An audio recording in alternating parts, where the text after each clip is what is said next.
and I saw it lately, when a farmer goes down, everyone around the whole area gets it.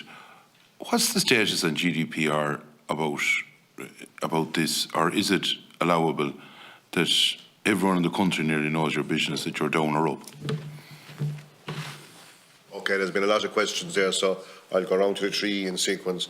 And it is getting late, so we will keep your answers fairly concise. I'd appreciate it. Chairman, we'll do our best here. Look, in terms of the wildlife management programme, just touching that one, I think your point is very valid. I think educational programmes that the department are undergoing, like elements of the ears to the ground, where clearly this programme is seen to be of benefit to the badger population as well. That's the reality, because the sick badger is kicked out. We're trying to prevent sick badgers. The problem is it's not totally effective.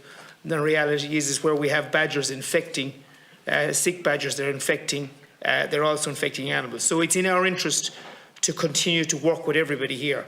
But you're right, we are in a difficult situation with the way urban society is moving.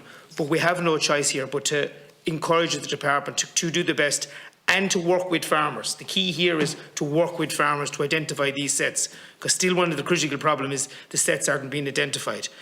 In terms of the compensation and the valuation, and just in terms of that question, we've made this point. We have declared our demand for €110 for cows, 50 for dairy cows, 55 for suckler cows, and that every animal be eligible. Because the key point is here, and this is something that we've made continuously the point at the forum, and you're correct, this isn't just about an income loss either. This is just about the stress that this places on the entire family. And family labour is never accounted for in all of these points. So I think those 3 points, you are fully correct in that, but there are proposals we attempt to address that. Tomas, on the blood testing there. I'll just pick off the others, Chairman, if that's okay. And I suppose, Deputy Lombard, you mentioned specifically the live valuation, and agreed fully. There is a blind spot in the actual live valuation scheme for what we would call mid-production animals, third, fourth lactation, suckler or dairy cows, because they're not offered for sale on the open market, and any of them that are offered for a reason, and the market reflects that. So there's a huge blind spot there for those animals that has to be addressed. We raised this with Grant Thornton in the review that took place, and they have recognised that. So that is one of the areas that's currently under active discussion as to how we get an appropriate data set for that cohort of animals.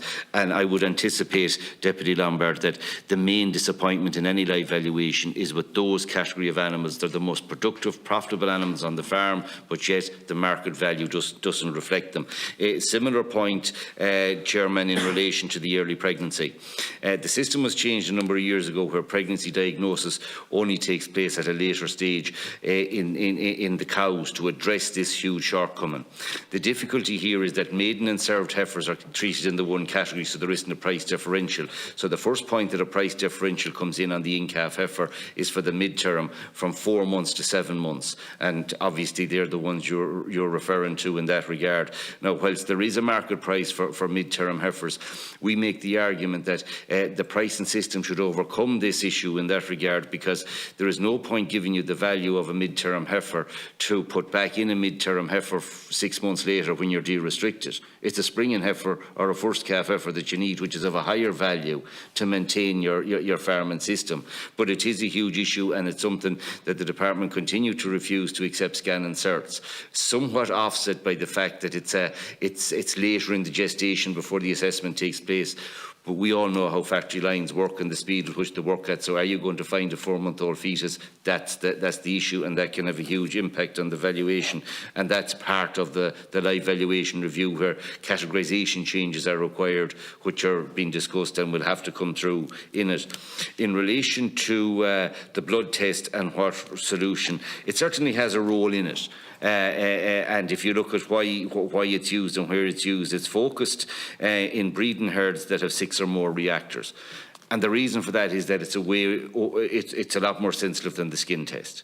And the reason it's used is to identify reactors that the skin tests haven't found, ideally sooner rather than later, to try and get to the bottom of it. But the flip side of that, and the department will regularly accept this, it is overly sensitive, so you may have false positives being found on it. But that's why it's used where there is confirmed TB in it.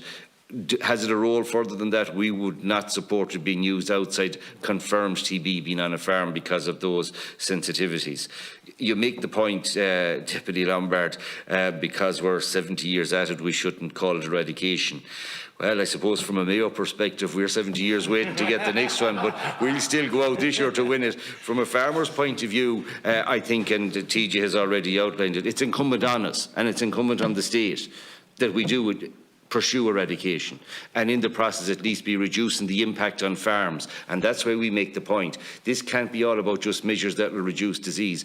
Throughout this process, farmers, because of the examples you made, have to be supported for the impact, because this will take time. The department will make mistakes, but unless we're fully supported for that through the compensation schemes, it's us that's carrying the can. The contiguous testing, Deputy Fitzmaurice, it is covered out in the Animal Health and Welfare Act, and I suppose we have to be brutally honest here. If we, which we have in this committee today, outlined our views that wildlife is the primary driver of TB, well then we have to expect that the TB is likely to be in the area and not confined to one farm, because the badger and the deer don't recognise our farm boundaries, and that's the logic behind the contiguous herd testing programme. And the science that figures actually show that farms contiguous to a high-risk breakdown are a lot more likely to have TB on them. But you see, from our perspective, we can't argue on one hand that the badger and the deer are causing the TB, but that he didn't cross the ditch from my farm to your farm. And that's why it closes out the loop on it. So thanks, Deputy. I suppose a lot of Tomas has covered a lot of it. I think in relation, probably the blood test has a role to play in terms of getting to the nub of the problem within a farm quicker. Okay, like Tomas, we wouldn't support it as an initial role on the farm that gets blood tests. I think that's, and I would say the department probably wouldn't be in favour of that in terms of the compensation as well. But it does have a role to play in terms of expediting the TB off your farm. In terms of the contiguous, you know, it's a statutory disease. It would be notified, and we can't get away from that in terms of you are more likely to have TB if your neighbour has it, or sorry, you're not more likely. There's a higher risk of having it. Okay, so yeah, that's pretty. I think Tomas has covered a good few of them as well there. Right, Vance.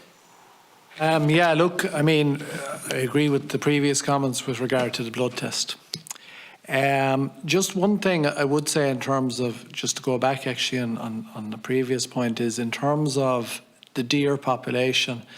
We did have discussions a few years ago for a while with Coillte, and you know, there is a question mark about Coillte being a good neighbour. They're a profitable organisation, and a lot of deer come through their plantations, and they have been utterly I suppose, unwilling to engage with should they be fencing their own plantations. And they've said, well, farmers are welcome to fence to keep out the deer. But the deer are coming, in some cases, from upland through Coillte plantation and onto farms. And, you know, when I was a Garsoon, there was a TV ad about the neighbour who doesn't give a damn. Know him for what he is was the phrase, right? And you know, I think, look, there is a question mark about should Coillte, and you know, about fencing of deer. Like, yeah, there are issues that you might only be moving the problem from one place to the other, but there's also a question about whether we should. It's acceptable that there is an entire state, semi-state forestry which is not fenced. Can I follow up? Yeah, Pat, Hugh. Thanks. I just want to follow on from Eddie there. Like Tim, Deputy Lambert, you said there about to say eradication programme or not. And funny, I came up there only this week at the TP4 meeting to set a target for 2023 to 2025, or maybe a status level that we could achieve. Or a goal, which we can't do that either because we haven't even wildlife or nothing else in place. So they're looking at alternatives from this eradication. Maybe it's one way of driving it. But I suppose deep down in our hearts, we know that an awful lot of things has to be addressed and changed, or it's not possible. There's no point in saying we're only misleading everyone else along with ourselves, and I think that's being honest with taxpayer and everyone else and ourselves that is funding it. Now, Eddie has covered the blood testing on the compensation and the valuer and the valuations.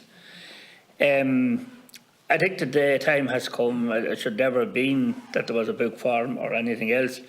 If we want somebody to value a property or anything else for us, there is licensed people for that. There is people qualified for that job, and it's like your job using your own positions or anyone else, everyone for their own job. And I think we have to leave them to do that because they're being directed by ones that hasn't that qualification. And this needs to be addressed, that it goes back to the valuer, and the valuer then, and this will save a lot of time and wasting, as Eddie previously said, on agreeing on the valuations. The factory return on the salvage, as you quoted there yourself, I seen heavy cattle, good suckler cows going in there and coming back with a lot lesser grade, paid at a lower premium. I heard the men saying that they got $2.10 for cows and stuff like this. There could be 80 cents to €1 lost there in the salvage value, maybe along with grade and weight and different thing. So, and I always remember myself getting locked up and getting back €480 or pound it was at the time for cows, and every one of them was killing £700 plus dead. So we have to address that there. It's not been monitored within the system, and that's a loophole. So go back to your own question on the pregnancy in calves. I think anyone that AIs or scans an animal has an AI cert or a scanning cert, that has to be acceptable. Like, if everyone's working here in good faith, and we need this to be done in that way, in that manner, and that to me I think is a big thing. Now I know Deputy Fitzmaurice mentioned GDPR there, and I suppose when pre-COVID, when we were going to the meetings in back west in itself, we could be signing in, but we wouldn't see our own name, our own anything else. But still our names came in marked order, we can be on every sheet of paper in the country, whether it's for BVD or TV. And that is a real issue and a problem there which shouldn't be, and that needs to be addressed. Like the one thing there is about hair breakdown and different issues and going forward. And with the science now, we need more identification there, and we got a few results at some of the last TV meetings on a geno test. And it's only a trial basis. Okay. And some of them could be from far away, and different may not always be the neighbour. Okay, thanks very much.